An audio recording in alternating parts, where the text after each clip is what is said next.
Hello मैं बम्बलबीज, कैसे हैं सबके सब। मैं हूं सिमरन धवन, आपकी बायोलॉजी एजुकेटर, मेंटर, आपकी बड़ी बहन, जो दिल से आए वो बुलाना। तो माय बम्बलबीज रेडी हैं end game of tissues chapter के। तो भाई यस, आज हम कर देंगे एनसीईआरटी ऑफ दिस चैप्टर का काम तमाम। इसके बाद हम क्या लाएंगे, क्वेश्चन प्रैक्टिस सेशन। ठीक है, तो आज हम पढ़ेंगे भाई, आज क्या पढ़ेंगे, आज हम पढ़ेंगे मस्कुलोस्केलेटल सिस्टम। पढ़ेंगे अलग अलग तरीके के जॉइंट्स, जोड़ों का दर्द। ठीक है, जॉइंट्स पढ़ेंगे। ओके, तो let us start without any further. सबसे पहला है हमारा मस्कुलोस्केलेटल सिस्टम। यार नाम को ही सुन के पता चल रहा है कि इसमें मसल तो आती ही होगी, और स्केलेटन स्केलेटल से कुछ समझ आ रहा है कि इसमें हमारी बोन्स भी आती होगी। तो मैम क्या इस मस्कुलोस्केलेटल सिस्टम में हमारी मसल और हमारी बोन्स आती हैं? बट बेटा एक और चीज आती है, इन दोनों का रिश्ता, मसल को बोन से कनेक्ट कौन करता है बेटा? वो करता है टेंडन्स। टेंडन्स याद है ना, बिंगो के टेढ़े मेढ़े muscle to bone tendon connect करता है। और बोन टू बोन कौन कनेक्ट करता है? मेरी इस हड्डी और इस हड्डी को कौन कनेक्ट कर रहा है भाई? लिगामेंट कनेक्ट कर रहा है। तो yes, ligament is also a part of musculoskeletal system. But एक और चीज है जो मेरे कान का ढांचा बना रहा है, मेरी टिप ऑफ नोज बना रहा है, यस, कार्टिलेज। तो भाई ये सारे मिलके muscle, bone, tendon, ligament and cartilage, ये सब मिलके क्या बना देते हैं? Musculoskeletal system. मस्कुलोस्केलेटल सिस्टम किस चीज में हेल्प कर रहा है हमारे को भाई? ये हमारे को हेल्प कर रहा है टू स्टैंड अपराइट। हम सीधे खड़े हो पा रहे हैं, आसपास घूम पा रहे हैं, move around, maintain our posture, protect our delicate internal organs. ये जो तुम्हारा सिर है, इतना मोटा मोटा स्कल है, वो किस चीज को प्रोटेक्ट कर रहा है मैम? ये हमारे बुद्धि को, ब्रेन को प्रोटेक्ट कर रहा है। क्या तुम्हारे पास ब्रेन है? ठीक है, तो ये हमारे ब्रेन को प्रोटेक्ट कर रहा है। वैसे ही अपने हार्ट को छू सकते हो क्या? अपनी लंग्स को छू सकते हो? नहीं मैम, ये हड्डियां आ जाती हैं बीच में, ये रिब केज आ जाता है बीच में। तो भाई ये पूरा bones, muscles, cartilage, ligament, tendon का जंजाल हमारे को इन सब चीजों में हेल्प करता है। ठीक है, ये आपके एनसीईआरटी में ही दे रखा है ऐसा सा डायग्राम। फन फैक्ट बताती हूँ एक आपको कि यार हमारा जो बॉडी वेट होता है उसका 12 to 15% जो है हमारी क्या बनाती है? बोन्स बनाती है। तो भाई ये जो बोन्स होती है ना, 12 to 15% ऑफ आवर वेट किसका है? बोन्स का है। तो कल को ये मत बोलना कि छोटू तो बहुत मोटा हो गया है। सिर्फ फैट का वेट नहीं है, बोन्स का भी वेट होता है। ठीक है, ओके। अब भाई हमने बात करी कि ये हमारे को मूवमेंट में हेल्प कर रहा है। तो मैम कैसे हेल्प कर रहा है मूवमेंट में? तो यार देखो, मेरा ब्रेन जो कि मेरी बॉडी का क्या है? कंट्रोल सेंटर है। उसने मेरी मसल को ऑर्डर दिया कि भाई कॉन्ट्रैक्ट कर, मूवमेंट कॉज कर। तो मेरी मसल ने करा कॉन्ट्रैक्ट। बट क्या सिर्फ मसल अकेले अकेले मूव हो जाती है? नहीं, उसको बोन को मूव कराना है। राइट, अगर मैं आप ऐसे करो, अपने उंगली को ऐसे ऐसे करो और हाथ यहाँ रखो, तो आपको यहाँ कुछ फील होगा मूव होता हुआ। ये क्या है? ये मसल है, और मसल इन बोन्स को मूव करा रही है। तो भाई इन दोनों के बीच में क्या लिंक है? टेंडन। ऐसे समझो जैसे भाई ये तुम्हारा हाथ है, एक रस्सी है और एक पुतला है। पपेट शो देखा है कभी? तो भाई तुम क्या करते हो पपेट शो में? अपनी हाथों से एक धागे के थ्रू पपेट को कंट्रोल करते हो। तो वैसे ही ये मसल है जो धागा टेंडन के थ्रू बोन को कंट्रोल कर रहा है। तो ऐसे करके हमारी बॉडी में क्या होती है? मूवमेंट होती है। ठीक है, ओके। तो अब एक और भाई ये फन फैक्ट जो मैंने आपको बताया था कि हमारी बॉडी में सिर्फ फैट का और इन सब चीजों का वेट नहीं होता, बोन्स और मसल भी हमारे वेट में काफी अच्छा खासा कंट्रीब्यूशन देती हैं। जैसे कि बेटा मैंने बताया कि सभी एडल्ट्स में 12 to 15% ऑफ वेट बोन का होता है। मतलब मान लो भाई कोई 80 केजी का इंसान है, तो उसका 80 का 12 to 15% उसकी बोन्स का वेट होगा। सिमिलरली फीमेल्स में, एडल्ट फीमेल्स में 40% उनका वेट मसल की वजह से होता है। और मेल्स में मैम, मेल्स में बेटा 50% ऑफ वेट जो होता है उनका मसल की वजह से होता है। भाई यहाँ एक छिपकली आ गई, मैं डर गई थोड़ा देख के। तो भाई जो मेल्स होती है, मेल्स होते हैं, उनमें उनका 50% ऑफ वेट मसल की वजह से होता है। बट अगेन बेटा ये चीज क्या कर सकती है? वेरी कर सकती है डिपेंडिंग अपॉन किस एज का है इंसान, किस जेंडर का है, राइट, क्या उसका लाइफस्टाइल है। तो ये रेशियो वेरी कर सकता है। बट ये बात याद रखना आगे से कि भाई अगर आप एक पर्सन को देख रहे हो जो थोड़ा मोटू सा हो रखा है ना भाई, उसकी मस्त तोन वोन निकले रखी है, और एक दूसरी तरफ हमारा एक बॉडी बिल्डर इंसान है भाई जो एकदम फिट शिट लग रहा है, तो भाई कौन ज्यादा भारी होगा? वेट किसका ज्यादा होगा? तो भाई तुम हो सकता है सोचो कि मैम ये जो मोटू सा है इसका वेट ज्यादा होगा और ये जो फिट विट है उसका वेट कम होगा। तो भाई ऐसा नहीं होता है। ये जो फिट इंसान है ना, इसका वेट ज्यादा हो सकता है। क्यों? ये देखो ये ग्लिच कर रहा है, रुको मार्कर चेंज करूंगी। ये जो फिट इंसान है इसका वेट ज्यादा है। क्यों? क्योंकि इसके पास मसल ज्यादा है। मसल ज्यादा होने की वजह से भी इंसान का वेट क्या हो सकता है? ज्यादा हो सकता है। क्लियर है? तो आगे बढ़ते हैं, आगे बढ़ते हैं। तो भाई अब हम आ जाते हैं स्केलेटल सिस्टम पे। What is actually skeletal system? भाई स्केलेटल सिस्टम मतलब हमारी हड्डियों का ढांचा, the framework of bones that provides immense strength, हमारी ताकत, and acts as armour for delicate internal organs. हमारे जो ऑर्गन्स है उनको भी कौन प्रोटेक्ट कर रहा है? यही हड्डियों का ढांचा प्रोटेक्ट कर रहा है। तो इसमें आपको तीन हड्डियों के बारे में, मतलब बेसिकली स्केलेटल सिस्टम को ब्रॉडली आपको तीन चीजें पढ़नी है, the skull, the rib cage and the vertebral column. ये आपके एनसीईआरटी में दे रखे हैं।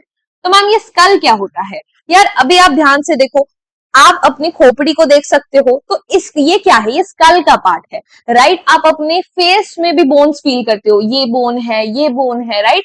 तो ये वाली बोन्स होगी आपकी फेस की बोन्स, और आपके ब्रेन को कवर करने वाली बोन्स क्या है? मिलके स्कल बना रही है। तो skull is a hard case made of flat bones joint tightly together. तो बहुत सारी बोन्स है, पता है, ये बहुत सारी बोन्स ने मिलके आपके पूरे स्कल को बनाया हुआ है, राइट। दूसरा है हमारा रिब केज। यार रिब केज क्या है?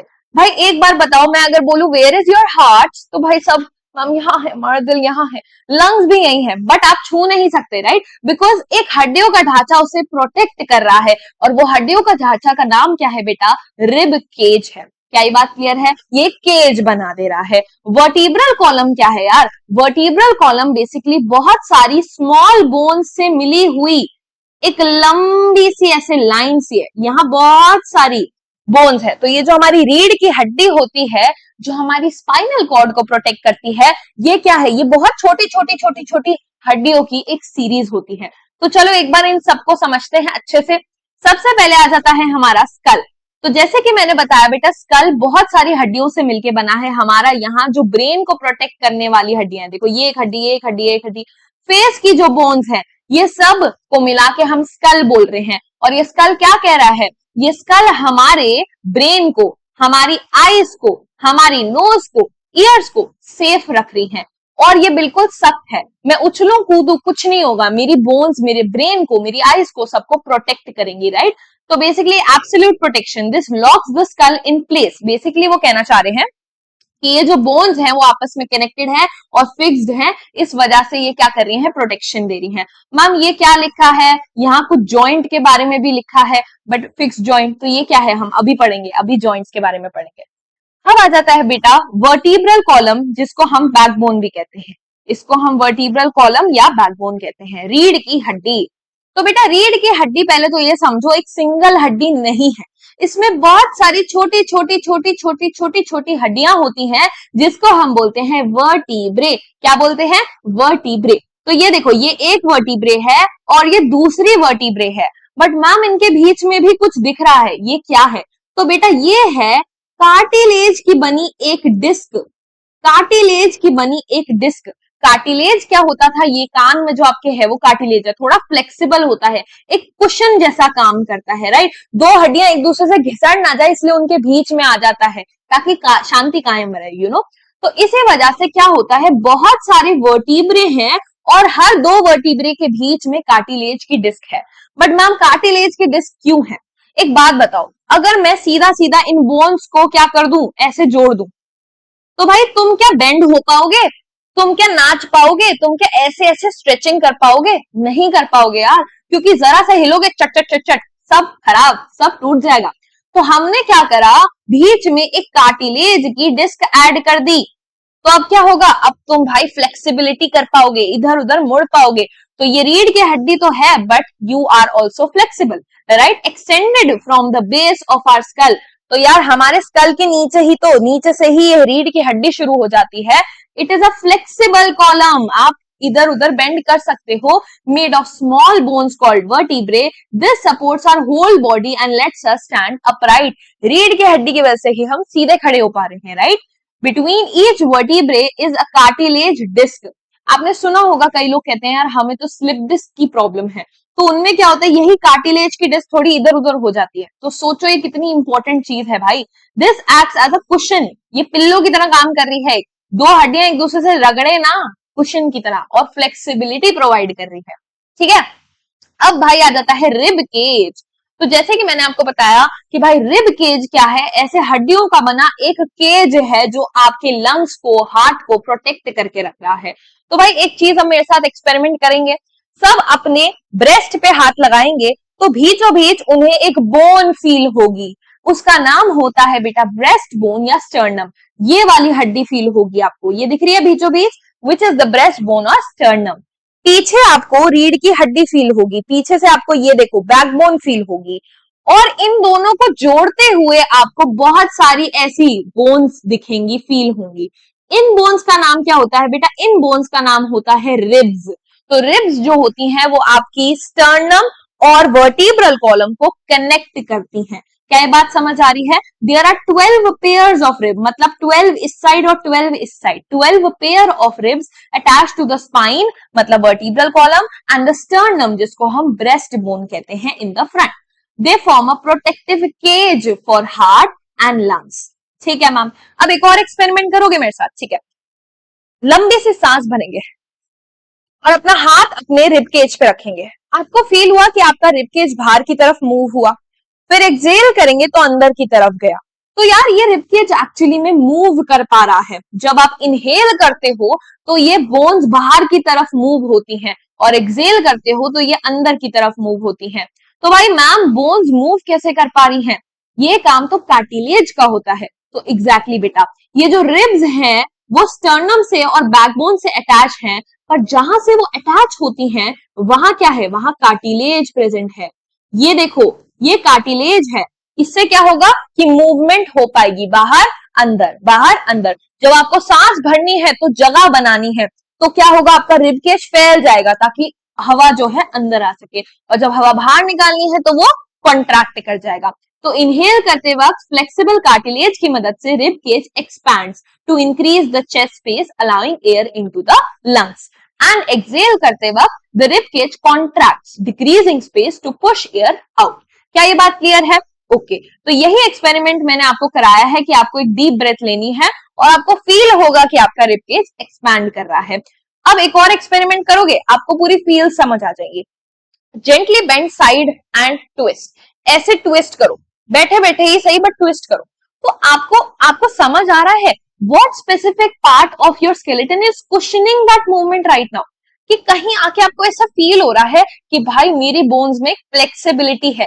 वो क्यों फील हो रहा है आपको बेटा? वो फील हो रहा है कार्टिलेज की, यहां आपको शायद दिख नहीं रहा है कलर, कार्टिलेज की इंटरवर्टिब्रल डिस्क की वजह से।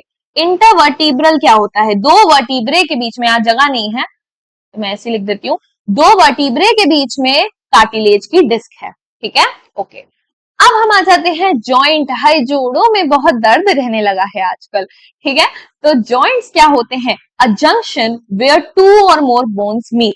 भाई ये एक हड्डी है, ये एक हड्डी है, ये यहाँ आके मीट हो रही हैं। तो जॉइंट वो जंक्शन है जहां दो या उससे ज्यादा हड्डियां मिलती हैं। ओके, तो भाई अब आपके एनसीईआरटी में क्या है, आपको 4 तरीके के जॉइंट समझाए गए हैं, राइट?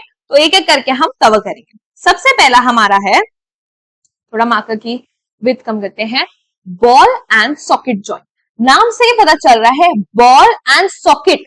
सॉकेट क्या होता है भाई? जिसमें आप प्लग को डाल देते हो, राइट? एक कैविटी होती है। तो वैसे ही बेटा बॉल है और एक सॉकेट है, ये बॉल इसमें फिट हो जाएगी। तो यहाँ आपको दो हड्डियां देखने को मिलती है, एक हड्डी में एक सॉकेट होगा और एक हड्डी में ये बॉल जैसा होगा और ये फिट हो जाएंगे। तो इसमें आपको दिखा रखा है, बोल रखा है the shoulder joint allows free movement. तो बॉल एंड सॉकेट जॉइंट जहां भी होगा ना, वहां मूवमेंट हर डायरेक्शन में हो पाएगी। जैसे आपका शोल्डर, आप इसको ऐसे घुमा सकते हो, आप इसको कहीं भी मूव कर सकते हो इस जॉइंट को। तो shoulder joint allows free movement of the arm. This is because the rounded top of the upper arm bone fits into a shallow hollow of the shoulder bone. Ma'am क्या बोल गया? अब है क्या कि मेरी ये वाली हड्डी यहां से कनेक्टेड है through ball and socket joint. तो यहां लिख रखा है कि भाई कुछ ऐसा सीन होता है, ये देखो ध्यान से। इसको मैं यहां ले आती हूँ। तो अगर आप ध्यान से देखो तो बेटा हमारे शोल्डर में पीछे की तरफ अगर आप फील भी करोगे तो एक शोल्डर बोन होती है, जिसको वैसे हम क्या बोलते हैं, बड़ी क्लासेस में आप पढ़ोगे कि इसको हम स्कैपुला कहते हैं।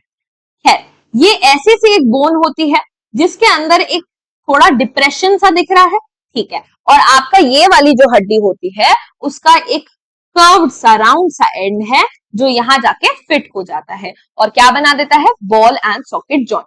और इस वाली हड्डी और इस वाली हड्डी, और मैम ये भी एक हड्डी हमें दिख रही है, ये कौन सी हड्डी है बेटा, कॉलर बोन, जो यहाँ होती है ना कॉलर बोन, ये वाली बोन, ये, so this is the collar bone and shoulder bone plus हमारी ये वाली बोन जो होती है, ह्यूमरस बोलते हैं इसको, बट आपको पता होना चाहिए ये बोन, शोल्डर की बोन और शोल्डर बोन मिला के क्या बनाती है, एक गर्डल बनाती है। ये आपके एनसीईआरटी में लिख रखा है कि ये मिलके बनाती है शोल्डर गर्डल। क्या बनाते हैं, शोल्डर गर्डल। तो भाई आपको पूछ ले कोई शोल्डर गर्डल क्या है, तो कुछ नहीं भाई, आपको बोलना है शोल्डर बोन प्लस आपकी अपर आर्म की बोन प्लस आपकी कॉलर बोन मिलके बना देगी शोल्डर गर्डल। ठीक है भाई, ओके। अब इसको थोड़ा क्लीन करते हैं और आगे पढ़ते हैं भाई क्या बोल रहा है। ये वाले सारे टॉपिक्स ना बेटा आपके एनसीईआरटी में इस साल ऐड हुए हैं, और ये जो शोल्डर गर्डल होता है, ये सारे जो होते हैं आपको 11th में पढ़ाए जाते हैं। ये देखो क्या हो रहा है, ग्लिच क्यों कर रहा है, देखो। नेक्स्ट पे आते हैं, तो भाई नेक्स्ट है हिंज जॉइंट। ठीक है, हिंज जॉइंट क्या होता है भाई, आप अपनी एल्बो को देखो तो आप इधर मूव कर पा रहे हो और इधर मूव कर पा रहे हो, क्या इसको मैं और मूव कर सकती हूँ नीचे, नहीं कर सकती। तो this is a hinge joint. एक लैपटॉप जैसे आपका खुलता है, नॉर्मल लैपटॉप कैसे खुलता है, ऐसे खुल जाता है, एक डोर जैसे खुलता है, तो वैसा ही हिंज जॉइंट होता है। Unlike the shoulder the elbow bends and straightens in one direction only like a door hinge. This type of joint is called a hinge joint. A similar hinge joint is present in the knee. knee में भी तो ऐसा ही होता है, नी ऐसे होती है, फिर आप ऐसे कर लेते हो, राइट, ऐसे कर लेते हो। Where a small bone called the knee cap protects the joint. कहने का मतलब भाई ये देखो, यहाँ आपकी नी होती है, इस पे एक नी कैप लगी होती है इस जॉइंट को प्रोटेक्ट करने के लिए। तो बेसिकली हिंज जॉइंट कुछ ऐसा होता है। पाइवट जॉइंट क्या है भाई, पाइवट जॉइंट आपकी गर्दन में होता है, नेक में होता है। आप ऐसे करते हो ना, पार्शियल रोटेशन, 360 डिग्री तो मैं नहीं घुमा सकती उल्लू की तरह, बट ऐसे ऐसे कर सकती हूँ, मैं नो कर सकती हूँ, नो नो नो। तो ये जो नो मूवमेंट है वो कराने में आपकी हेल्प करता है पेल्विक जॉइंट। ये बिल्कुल एक डोर नॉब जैसा होता है। भाई तुमने नोबिता डोरेमोन देखा है, उसके घर के दरवाजे में ऐसा वाला नॉब होता है, दिखाऊं तुम्हें, ऐसा वाला नॉब होता है, ऐसे ऐसे वाला, ठीक है, जो कई बार आपको भाई वॉशरूम्स, जो पब्लिक वॉशरूम्स होते हैं मॉल वॉल में, वहां भी देखने को मिलता है। तो भाई ये क्या होता है, ये ऐसे ऐसे घूमता रहता है। तो वैसे हमारी गर्दन का भी जॉइंट है, it is called the what, pivot joint. ऐसा डोर नॉब जैसा जॉइंट होता है। तो now try shaking your head no, place your head at the back of your neck and feel the gentle movement. How does the neck move so freely? The skull is connected to the backbone through a pivot joint. अब हमारी नेक में क्या हो रहा है, ये जो हमारा खोपड़ा है, स्कल है, और जो हमारा स्पाइनल सॉरी हमारा वर्टिब्रल कॉलम है, ये दोनों कनेक्टेड है ना इस पाइवट जॉइंट से, जिससे हम ऐसे ऐसे नो कर पा रहे हैं। क्लियर है? तो यहाँ यही लिखा है कि स्कल को बैकबोन या वर्टिब्रल कॉलम से कनेक्ट करने वाला जॉइंट कौन है, पाइवट जॉइंट है, which allows the head to move side to side like a doorknob turning in its socket. क्या ये बात क्लियर? ओके मैम, ये क्या बोल दिया, फिक्स्ड जॉइंट्स, फिक्स कर दिया। तो भाई होता क्या है फिक्स्ड जॉइंट, ये भी देखते हैं। फिक्स्ड जॉइंट्स क्या होते हैं भाई, मान लो मैं खरीद के लाई मार्केट से एक पजल। पजल कैसी होती है, इसमें बहुत सारे ऐसे पीसेस होते हैं, है ना, ऐसे पीसेस होते हैं ना, ऐसे ऐसे। अब मैंने इस पजल को जोड़ दिया, बना दिया, और फिर मैंने इस पे ग्लू लगा दी, इनको ग्लू लगा दी, तो अब क्या ये पजल हिल पाएंगे? नहीं, ये जहां है वैसे फिक्स हो गए। मान लो टाइलें होती हैं, जहां है वैसी फिक्स हो गई। तो वैसे ही बेटा आपके सिर में बहुत सारी बोन्स होती हैं, बट ये सब मिल जाती हैं। देखो यहाँ से ये फेविकॉल लगा रखी है, ये फिक्स्ड हो रखे हैं, बहुत सारी बोन्स हैं, बट सब एक दूसरे से ऐसे चिपकी हुई है कि अब मैं हिलाना भी चाहूं तो इन बोन्स को अलग अलग नहीं कर सकती, राइट। और इसी वजह से, क्योंकि इतनी सख्ती से चिपकी हुई है, ये प्रोटेक्शन दे पा रही है मेरे दिमाग को, मेरे ईयर्स को, मेरी आईज। तो स्कल जो है is a hard case made of flat bones joint tightly together. क्यों? क्योंकि उनके पास फिक्स जॉइंट है। These bones are connected by fix joints, they can not move, ये हिल नहीं सकती है। रीजन इज कि ये एब्सोल्यूट प्रोटेक्शन दे पाए, है ना भाई। अगर ये हिलती रहती तो प्रोटेक्शन कैसे देती? This locks the skull in place. भाई ये अब ये मेरा मजबूत सा एक केज बन गया है, एक जगह बन गई है जहां मेरी ब्रेन, आईज, ईयर्स सेफ है। Even when the rest of a body is buzzing around, मतलब भाई नाचो खेलो कुछ नहीं, ये सब असेंबल्ड है। ठीक है, तो याद रखना बेटा, बॉल एंड सॉकेट जॉइंट क्या होता है, इसमें आपके पास ऐसा सा कोई जॉइंट होता है कि एक में ऐसा राउंड टॉप होता है जो एक शैलो हॉलो में फिट हो जाता है। ये जॉइंट आपको शोल्डर में मिलता है और हिप में मिलता है, बेसिकली जो आपका लेग और हिप वाला रीजन होता है उसको जोड़ने वाले में मिलता है। हिंज जॉइंट, हिंज एक दरवाजे की तरह ऐसे ऐसे होता है, डोर हिंज की तरह। ठीक है, जो आपकी एल्बो में भी दिखता है और आपकी नी घुटनों में भी दिखता है। पाइवट जॉइंट हो गया, पाइवट जॉइंट क्या है, हमारी खोप और हमारी रीढ़ की हड्डी को कनेक्ट करने वाला जॉइंट, ताकि हम नो नो नो नो कर पाए, that is a pivot joint. Neck में दिखता है और ये साइड टू साइड टर्न करने में हेल्प करता है। ठीक है भाई, तो आपके एनसीईआरटी में एक बॉक्स दे रखा है जिसको हमें भरना है, तो मैंने कहा तुम्हें मैं भरवा देती हूँ। तो इसमें बेसिकली बोल रखा है कि भाई कौन कौन से ये देखो ये बॉडी पार्ट्स दे रखे हैं और इसमें किस किस तरीके का मूवमेंट देखने को मिल रहा है। तो भाई एल्बो में कंप्लीट रोटेशन देखने को मिलता है क्या, तो एल्बो में भाई मैं रोटेशन थोड़ी कर पा रही हूँ, तो नो, पार्शियल रोटेशन भी नहीं। ठीक है, एंड बेंडिंग, क्या इसको मैं बेंड कर पा रही हूँ, तो यस, इसी को बेंडिंग बोलते हैं, yes. But turning, side raising, up down, any other movement, मतलब और कोई अनशंट मूवमेंट तो नहीं भाई, ये एक हिंज जॉइंट है जो ऐसे ही मूव करेगा। शोल्डर की बात करूं तो शोल्डर भाई बॉल एंड सॉकेट जॉइंट है, जहां बॉल एंड सॉकेट जॉइंट है भाई हर डायरेक्शन में मैं मूव कर सकती हूँ, ऐसे ऐसे कर सकती हूँ, ऐसे सर्कुलर मोशन कर सकती हूँ, जो मेरा मन करे। तो कंप्लीट रोटेशन है, पार्शियल रोटेशन है, बेंडिंग है या कुछ भी है, मैं सब कुछ इसमें कर सकती हूँ। क्या ये बात क्लियर है? ओके। नी की बात करें तो नी अगेन क्या है, नी इज अ हिंज जॉइंट। नी भी एल्बो जैसा कैसा है, एक हिंज जॉइंट है। तो भाई क्या ये रोटेशन कर सकता है? नहीं, चाहे कंप्लीट हो या पार्शियल हो, ये रोटेशन नहीं कर सकता। बेंडिंग ये कर सकता है और ये वाला भी ये नहीं कर सकता।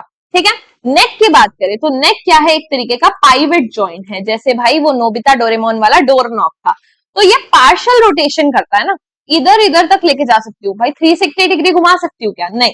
ठीक है, बेंडिंग, हाँ ये बेंडिंग ही तो होती है, turning up down side wide कर सकते। फिंगर्स, तो फिंगर्स में रोटेशन तो नहीं कर सकती, घुमा सकती हूँ क्या इसको? नहीं, तो रोटेशन तो नहीं कर सकती हूँ, बेंड कर सकती हूँ और इसको अप डाउन या कुछ कर सकती हूँ क्या? नहीं कर सकती। टोज, मतलब भाई जैसे ये हमारी उंगलियां, हमारे पैर में भी उंगलियां हैं, तो उनको भी मैं क्या रोटेट नहीं कर सकती, बेंड इनको कर सकती हूँ और कोई मूवमेंट भी नहीं कर सकती। रिस्ट, अब रिस्ट में भी क्या है ना यार, कंप्लीट रोटेशन तो मैं नहीं कर पाती। ठीक है, ये ऐसे करके मैं वापस नहीं ला सकती इसको, बट पार्शली तो रोटेट हो रहा है ना, तो यस, बेंडिंग जो है वो भी हो पा रही है, turning, side raising, up down, ये सब मैं क्या कर पा रही हूँ, कर पा रही हूँ, है ना, देखो कर रही हूँ ना, तो बस। तो भाई ये आपके एनसीईआरटी की एक्सरसाइज है, तो याद रखना ये मैंने आपको एक बार समराइज कर दिया जॉइंट्स का, pivot joint, ball and socket joint, hinge joint, fix joint, ये सब आपको पता होना चाहिए। अब भाई ये आपका एक डायग्राम है जिससे आपको अभी तक जो हमने पढ़ा थोड़ा क्लियर हो जाएगा कि कैसे चीजें वर्क करती हैं। तो भाई ये देखो, ये क्या है, हमारी बोन है, ये वाली हमारी क्या है, बोन है। बोन का जो जॉइंट है, जहां दो बोन मिल रही है, वो क्या है, एक जॉइंट है, यहाँ लिखा भी हुआ है ये जॉइंट है। ठीक है, ये वाली बोन मार्क्ड है। ये क्या है भाई, ये हमारी मसल है जो कि कॉन्ट्रैक्ट करेगी, और भाई ये मसल कॉन्ट्रैक्ट तो करेगी, बट ये इस बोन को कैसे मूव करेगी, इस जंक्शन के थ्रू, जिसका नाम क्या है, टेंडन है। तो ये टेंडन एक रस्से की तरह काम करेगी और बोन को भी साथ में मूव करा देगी। तो ये बहुत ही अच्छा डायग्राम है आपको समझाने की, और मूवमेंट इसलिए हो पाएगी क्योंकि जॉइंट ऐसा है ना, हिंज वाला। ओके, तो भाई कुछ क्वेश्चंस हैं, आप बताओगे इसका आंसर? चलो एक क्वेश्चन वैसे तो यहाँ लिख ही रखा है यार, देखो बोला तो है उस फोन पे कॉल कर दे, बहन बार बार क्यों डिस्टर्ब कर रही है? दीदी उस फोन पे कर दे कॉल।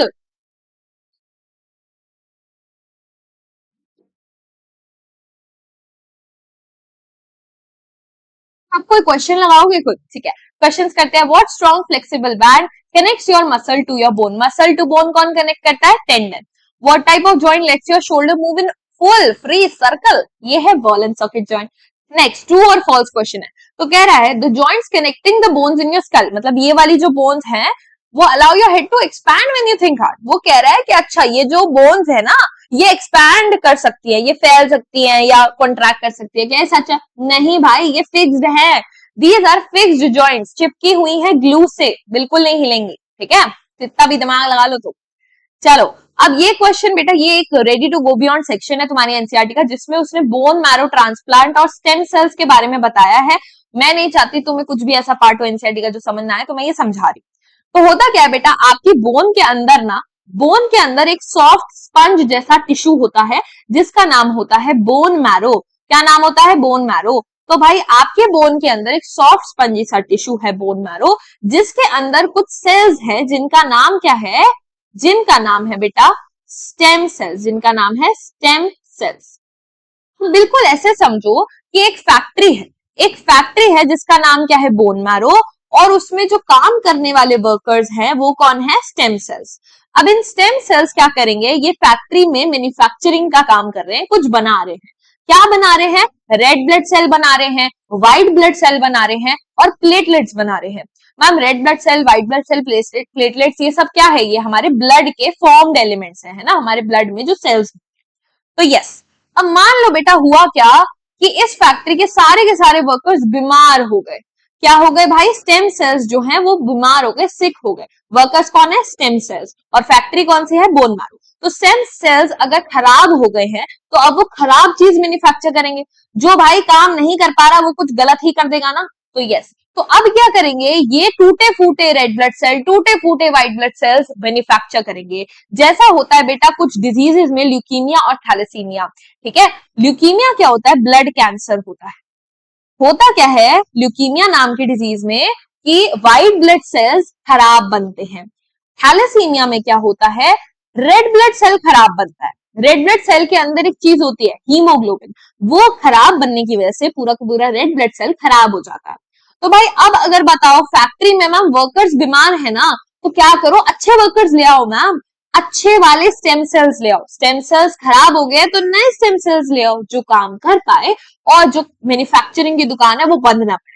तो एग्जैक्टली तो होता क्या है, मान लो भाई किसी बंदे की बोन मैरो के अंदर जो स्टेम सेल्स है वो खराब हो गए हैं, तो हम क्या करते हैं? किसी और की बॉडी से हेल्दी स्टेम सेल्स लेते हैं, हेल्दी वाले स्टेम सेल्स लेते हैं और उनको उसकी बॉडी में डाल देते हैं। तो अब अगर वर्कर्स जो है नए नए आगे हैं तो वो सही से काम करेंगे और सही आरबीसी, सही व्हाइट ब्लड सेल्स बनाएंगे। तो बोन मैरो ट्रांसप्लांट जो होता है, healthy stem cells from a donor are transplanted to the patient. क्या ये बात क्लियर है? अब आई डोंट थिंक कि कभी तुम्हें डाउट होगा कि ये बोन मैरो ट्रांसप्लांट क्या होता है। बस इतना रखना है, बोन मैरो एक फैक्ट्री है जिसमें स्टेम सेल्स नाम के वर्कर काम कर रहे हैं। क्या काम कर रहे हैं? Red blood cell, white blood cell, platelet बनाना। अगर किसी की बोन मैरो खराब हो जाती है, स्टेम सेल खराब हो जाते हैं, तो उसमें हम बोन मैरो का ट्रांसप्लांट कर देते हैं ताकि उसमें सही से सेल्स बन पाए। ठीक है, ओके। अब भाई एक और तुम्हारी ब्रिजिंग साइंस एंड सोसाइटी करके एक सेक्शन दे रखा है जिसमें तुम्हें एक डिजीज के बारे में बताया। ये प्लांट्स का एक डिजीज है, प्लांट डिजीज है। ठीक है, क्राउन गैल डिजीज। तो क्राउन गैल डिजीज क्या होता है बेटा? ये ऐसा कुछ दिखता है। मैम ये क्या हो गया? पेड़ को ऐसे अजीब अजीब से फोड़े क्यों हो गए? तो बेटा ये है पेड़ों का, पौधों का कैंसर। ह्यूमंस के कैंसर में क्या होता है? मैम ह्यूमन के कैंसर में सेल्स बार बार डिवाइड करते हैं और इरेगुलर ग्रोथ कर देते हैं। सोचो भाई किसी को स्किन कैंसर हो गया तो ऐसा कुछ बन जाएगा, है ना यार? तो वैसे ही प्लांट को भी कैंसर हो गया भाई। इसमें भी क्या हो रहा है? जो सेल्स हैं, जो ये वाले सेल्स हैं, वो रैपिडली डिवाइड करते जा रहे हैं, रैपिड अनकंट्रोल्ड सेल डिविजन कर रहे हैं और ट्यूमर उन्होंने कॉज कर दिया है। ट्यूमर जैसी स्वेलिंग्स आ गई हैं प्लांट के ऊपर। बट मैम प्लांट को कैंसर क्यों हुआ? तो भाई इसके पीछे ये शैतान है, एग्रोबैक्टीरियम ट्यूमेफिकेंस। एग्रोबैक्टीरियम ट्यूमेफिकेंस एक बैक्टीरिया होता है। ये बैक्टीरिया क्या करता है? इसके पास एक डीएनए है। ये बैक्टीरिया प्लांट सेल में जाके अपना डीएनए डाल देता है और उनका वश कर लेता है, उनको भाई कंट्रोल ले लेता है उनका। ठीक है, तो क्या करता है ये एग्रोबैक्टीरियम ट्यूमेफिकेंस? अपना डीएनए प्लांट के सेल में डाल के उसको कंट्रोल कर लेता है, उसको वश में कर लेता है और उसको बार बार डिवाइड कराता है। तो क्या हो जाता है? क्राउन गैल डिजीज हो जाता है। तो कल्प्रिट है बैक्टीरियम, एग्रोबैक्टीरियम ट्यूमेफिकेंस। बट तुम्हें तो पता है भाई, हमारे जो साइंटिस्ट है वो हर चीज को अपने बेनिफिट के लिए यूज करना चाहते हैं। तो साइंटिस्ट ने देखा कि भाई, साइंटिस्ट ने क्या देखा कि भाई एक ऐसा बैक्टीरिया है, एक ऐसा बैक्टीरिया है जिसके अंदर जो डीएनए है वो अपना डीएनए प्लांट को ट्रांसफर कर दे रहा है और फिर प्लांट से वो काम करा रहा है जो वो करना चाहता था। तो साइंटिस्ट ने सोचा अगर हम इस डीएनए में कुछ, इस डीएनए में मान लो, इस डीएनए में मैंने इंस्ट्रक्शन दे दी कि भाई ये प्लांट अच्छा सा कुछ सब्सटेंस बना दे, कोई फाइटोकेमिकल बना दे। फाइटोकेमिकल क्या होता है?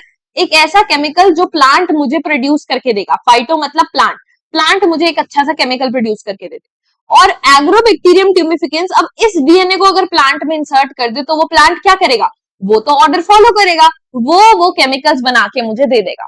तो साइंटिस्ट इसको क्या करते हैं, जेनेटिक इंजीनियरिंग में यूज करते हैं। मैम ये जेनेटिक इंजीनियरिंग क्यों बोलते हैं इसको, ठीक है, जेनेटिक का मतलब है कि भाई इसके डीएनए, इसकी जीन्स के साथ मैंने करी छेड़छाड़ और इंजीनियरिंग, एक नया ही डीएनए बना दिया। और एग्रोबैक्टीरियम ट्यूमिफिकेंस की तो आदत है कि वो अपना डीएनए देता है प्लांट को, तो बस मेरा काम आसान हो गया। तो इसीलिए scientists learned how this bacterium transfers genes. Today they use it as a tool for genetic engineering and crop improvement. अच्छे अच्छे पौधे बनाएगा। अब इस पौधे को ये भी तो हम बोल सकते हैं कि अच्छे से उग, अच्छा काम कर, तो वो भी फॉलो करेगा। तो इसी वजह से यह तुम्हारी एनसीईआरटी में ये ना 12th में पढ़ाया जाता है, और जो तुम अभी शोल्डर गर्डल पढ़ रहे थे वो 11th में पढ़ाया जाता है। तो कुछ कुछ सेक्शंस तुम्हारी एनसीईआरटी ने ना 12th और 11th से उठा लिए, ठीक है। ओके, नाउ एक और भाई ये सेक्शन है। अब जैसे कि मैंने कहा भाई मोस्टली तुम देखोगे तो ये वाले सेक्शंस कोई नहीं पढ़ाता है, क्योंकि ये बहुत ही मतलब थिंक एज ए साइंटिस्ट ऐसे बॉक्स है। बट द थिंग इज इसी में सबसे ज्यादा बच्चे को दिक्कत होती है, राइट। तो मैंने कहा यार ये तो बनता है ना समझाना। तो मैम ये क्या दे रखा है, from one cell to an organism totipotency. Totipotency ये हमने सेल चैप्टर में भी नाम पढ़ा था, टोटीपोटेंसी। बताती हूँ तुम्हें क्या है। भाई एक साइंटिस्ट थे एफसी स्टीवर्ड नाम के, क्या नाम है इनका, एफसी स्टीवर्ड। इन एफसी स्टीवर्ड ने क्या करा, कैरेट लिया और कैरेट के प्लांट का फ्लोएम सेल, फ्लोएम क्या होता था, फ्लोएम फूड ट्रांसपोर्ट करने वाला एक परमानेंट टिश्यू था। मैम ये क्या बोल रहे हो, याद करो बेटा, थोड़े ही लेक्चर पहले की बात है। फ्लोएम फूड का ट्रांसपोर्ट करने वाला एक परमानेंट टिश्यू था, और फ्लोएम कभी भी सेल डिवीजन नहीं दिखाता था। फ्लोएम क्या सेल डिवाइड करता था, नहीं करता था। तो भाई क्या करा साइंटिस्ट ने, प्लांट के अंदर से, कैरेट के प्लांट के अंदर से फ्लोएम का सेल निकाला और उसकी मदद से एक न्यू प्लांट बना दिया। मैम ये कैसे हो सकता है, सोचो मैं अपना बाल तोड़ूं और उससे एक इंसान बना दूं, कुछ ऐसा ही हो रहा है प्लांट में। प्लांट का एक हिस्सा मैंने निकाला, फ्लोएम टिश्यू निकाला और उससे पूरा का पूरा नया प्लांट बना दिया। तो भाई पहली बात तो इस एबिलिटी को, इस मैजिक को नाम दिया गया है टोटीपोटेंसी, कि भाई एक सिंगल सेल की ये सुपर पावर है कि वो पूरा प्लांट बना दे रहा है। और यही प्रूव करा था साइंटिस्ट एफसी स्टीवर्ड ने यूजिंग कैरेट का फ्लोएम टिश्यू, ठीक है। इन्होंने क्या करा, the magical ability of a single living plant cell to divide, differentiate and develop into complete plant, ये प्रूव करा। मैम ये क्या बोल गए, तो ये मैं सब समझाती हूँ। हुआ क्या कि इन साइंटिस्ट ने कैरेट लिया, कैरेट का फ्लोएम लिया, फ्लोएम टिश्यू को इन्होंने न्यूट्रिएंट में डाल दिया, मतलब बहुत सारी शुगर, मिनरल, हार्मोन को ऐसे लैब में लेके जाके डाल दिया।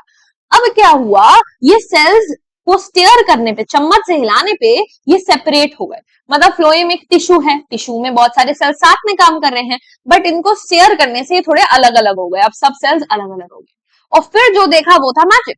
अब इन सेल्स ने क्या करा, इन सेल्स ने डी डिफरेंशिएशन कर दिया। मैम ये क्या है, याद करो मेरे प्यारे बालकों, हमने पढ़ा था कि जो मेरिस्टेमेटिक सेल्स होते हैं, ऐसे सेल्स जो डिवीजन कर सकते हैं, जो डिवीजन कर सकते हैं, वो डिफरेंशिएट हो जाते हैं, वो डिफरेंशिएट हो जाते हैं और ऐसे सेल्स बनाते हैं। जस्ट अ मिनट, चार्ज की बैटरी डाउन हो चुकी थी तो वापस आते हैं।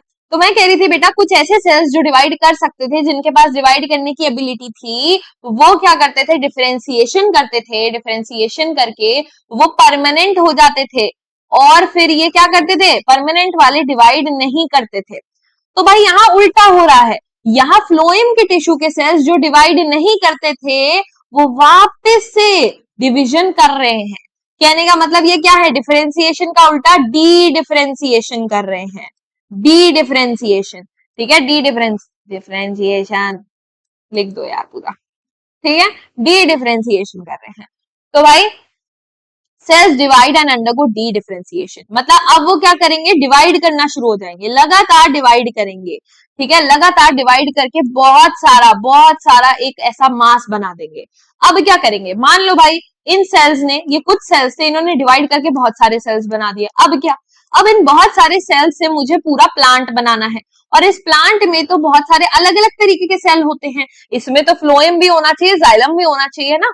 तो क्या होगा, अब मैम क्या फिर से ये डिफरेंशिएट करेंगे, तो यस, अब बहुत सारे सेल्स बन चुके हैं, तो अब वो फिर से डिफरेंशिएट करके कुछ ना कुछ फंक्शन ले लेंगे। तो फिर से क्या होगा, अब फिर से ये सेल्स क्या करेंगे, रीडिफरेंशिएशन करेंगे, फिर से स्पेशलाइज हो जाएंगे। पहले वो सोचो भाई एक डॉक्टर था, उसने फिर से पढ़ाई की, अब वो फिर से डॉक्टर बन गया। तो वैसे ही फ्लोएम के टिश्यू के सेल्स पहले फिर से डी डिफरेंशिएट हुए ताकि वो डिवाइड कर सके, डिवाइड करने के बाद वो सारे सेल फिर डिफरेंशिएट हुए ताकि वो कुछ काम कर सके। तो फिर क्या बन जाएगा, एक एम्ब्रियो बन जाएगा, छोटा सा प्लांट बन जाएगा, और फिर उस छोटे से प्लांट से नया प्लांट बन जाएगा। तो यही आपके एनसीईआरटी में देखो इतना बड़ा दे रखा है कि भाई कैरेट लिया, उसका छोटा सा हिस्सा लिया, उसके बाद उसको पानी मतलब न्यूट्रिएंट्स में डाला, उसको थोड़ा हिलाया विलाया, सेल्स अलग करे, फिर सेल्स क्या हुए भाई, सेल्स ने वापस से डी डिफरेंशिएट करा, रीडिफरेंशिएट करा और एम्ब्रियो बनाया, छोटा सा प्लांट बना, फिर पूरा प्लांट बना। तो पूरे इसमें यही सब लिखा हुआ है और यही समझ नहीं आता बच्चों को। तो भाई मैंने ये सब बता दिया, बट मैम ये क्या दे रखा है। तो भाई अब इन साइंटिस्ट ने इसी चीज को ना अलग अलग जो है इन्वायरमेंट्स में कराया। अब भाई ये सब जाहिर सी बात है, ये सब लैब में हो रहा है ना। जो मैं तुम्हें फोटो दिखा रही थी, इसको लैब में डाला था ना, एक टेस्ट ट्यूब में डाला होगा। तो भाई अब इन्होंने क्या करा, इन्होंने अलग अलग इन्वायरमेंट में एक्सपेरिमेंट कराया। पहली बार इन्होंने क्या करा, फर्स्ट टाइम इन्होंने लाइट दी, एयर नहीं दी, ठीक है। इन्होंने क्या करा, कंडीशंस कुछ ऐसी करी कि लाइट तो अवेलेबल थी बट एयर अवेलेबल नहीं थी। तो हुआ क्या कि इन्होंने रिड्यूस हो गई ग्रोथ। भाई एक बात बताओ, आप लाइट दे रहे हो पर आप एयर नहीं दे रहे, एयर में ही तो सारी ऑक्सीजन है। अगर भाई मुझे आज ऑक्सीजन ना मिले तो मैं एनर्जी नहीं प्रोड्यूस कर पाऊंगी, क्योंकि रेस्पिरेशन तो सब में हो रहा है ना, याद करो सेल्यूलर रेस्पिरेशन। प्लांट को भी ऑक्सीजन चाहिए ताकि वो अपने फूड को तोड़ के एनर्जी बना पाए, राइट। तो उन्होंने लाइट दी, एयर नहीं दी, और ये सब दिया सॉलिड मीडियम में। मतलब भाई सोचो टेस्ट ट्यूब के अंदर एक सॉलिड मीडियम में न्यूट्रिएंट्स हैं और लाइट है पर हवा नहीं है, तो भाई अच्छे से ग्रोथ नहीं हो पाई। Increase in fresh weight of cells from initial weight का मतलब कितनी ग्रोथ हुई, तो ग्रोथ ज्यादा अच्छे से नहीं हो पाई। क्यों, क्योंकि भाई एयर नहीं थी और सॉलिड मीडियम था, सॉलिड मीडियम में वैसे न्यूट्रिएंट्स उठाना थोड़ा मुश्किल है, ठीक है। दूसरे केस में इन्होंने लाइट दी, एयर भी दी, लिक्विड मीडियम में न्यूट्रिएंट्स दिए। मैम वाह, लाइट भी दे दी, एयर भी दे दी, और मैम न्यूट्रिएंट्स घोल के दे दिए। अब आराम से, एक बच्चा सॉलिड फूड नहीं खा पाता, लिक्विड आराम से पी लेता है। तो वैसे ही भाई ये समझो कि अब ग्रोथ जो है अच्छी खासी हो गई, 20% इंक्रीज, मतलब अब थोड़ी बढ़ गई ग्रोथ, अच्छे से हो गई। थर्ड केस में इन्होंने क्या करा, लाइट नहीं दी, एयर दी, लिक्विड भी दिया जिसमें न्यूट्रिएंट्स खुले हुए थे, फिर भी ग्रोथ रिड्यूस कर गई। तो तुम बताओ भाई, लिक्विड तो दिया था, एयर भी दिया था, बट मैम लाइट नहीं दी थी ना, लाइट भी तो इंपॉर्टेंट है भाई, खाना कैसे बनाया वो। तो ये सब बेटा अपनी इंपॉर्टेंस रखते हैं। तो ये सारी कंडीशंस बताई गई है कि कोई भी फैक्टर जो है, लाइट हो, एयर हो, लिक्विड हो, ये सब कुछ एसेंशियल है प्लांट के लिए, बताया जा रहा है। फिर उसके बेसिस पे कुछ क्वेश्चंस पूछे हैं, ये क्वेश्चन दिख रहे हैं क्या तुम्हें, तो थोड़ा इसको ऊपर करते हैं, इसको मिटाते हैं, इसको मिटाते हैं, मिटाते हैं, मिटाते हैं। ओके, अब दिख रहा होगा। पहला क्वेश्चन है, what do you conclude about the characteristics of phloem cells of carrot. वो कह रहा है कि भाई ये फ्लोएम सेल्स जो हैं उनके पास क्या काबिलियत है। तो भाई फ्लोएम सेल ने अपने आप पूरा प्लांट ग्रो करा दिया यार।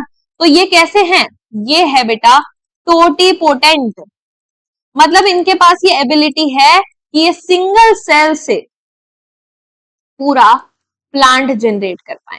क्या ये बात क्लियर है, ओके। नेक्स्ट है, in which of the three combinations would you obtain the highest and the lowest biomass. इनकी बात कर रहा है कि इनमें से कौन सी कंडीशन में सबसे ज्यादा अच्छे से ग्रोथ होगी और सबसे कम ग्रोथ होगी। तो सबसे अच्छी ग्रोथ तो ऑब्वियसली यहां हमें दिख रही है सेकंड में, जहां आपने लाइट भी दी है, आपने एयर भी दी है, और आपने लिक्विड मीडियम में क्या दिया है, न्यूट्रिएंट्स दिए हैं, ठीक है। तो इसमें आपको सबसे अच्छी ग्रोथ दिखेगी। और सबसे कम ग्रोथ आपको दो कंडीशंस में दिख रही है, एक में आपने एयर नहीं दिया और एक में आपने लाइट नहीं दिया। अब आप बोलोगे मैम इन्होंने तो लोएस्ट लिखा है, आपने तो दोनों बोल दिए, सबसे कम किसमें। तो देखो लॉजिकली सोचो, तो भाई एक में आपको, जिसमें मतलब ऊपर फर्स्ट वाले में आपको सॉलिड मीडियम दिख रहा है और लास्ट वाले में आपको लिक्विड मीडियम दिख रहा है, तो थोड़ा सोचो तो सॉलिड मीडियम में और डिफिकल्ट है ग्रोथ होना। बट क्योंकि एनसीईआरटी ने डायरेक्ट डाटा मेंशन नहीं करा कि कितना परसेंट रिड्यूस हो गई, तो आपको यही लिखना पड़ेगा कि डायरेक्ट डाटा नहीं है, इस वजह से दोनों में ही रिड्यूस ग्रोथ है, बट सॉलिड मीडियम की वजह से ज्यादा चांसेस है कि फर्स्ट वाले में लीस्ट ग्रोथ। क्लियर है, और यही आपको हर जगह आंसर भी मिलेगा, ठीक है। थोड़ा लॉजिकल चलो तो ये है, अदरवाइज डाटा के हिसाब से तो ऐसा नहीं है। उसके अलावा ये भी दिख रखा है what could be the possible reason for this observation. तो रीजन यही है बेटा कि प्लांट को एयर भी चाहिए, लाइट भी चाहिए, और सॉलिड मीडियम के कंपैरिजन में लिक्विड मीडियम से न्यूट्रिएंट्स को एब्जॉर्ब करना ज्यादा इजी है। Think and mention any two commercial applications of the study above. तो स्टडी किस बारे में है? स्टडी है प्लांट की एबिलिटी कि एक सिंगल सेल से पूरा प्लांट उग जाता है, टोटीपोटेंसी। तो भाई टोटीपोटेंसी के बहुत सारे यूजेस होते हैं, जैसे कि भाई आप इससे प्लांट की माइक्रो प्रोपोगेशन कर सकते हो।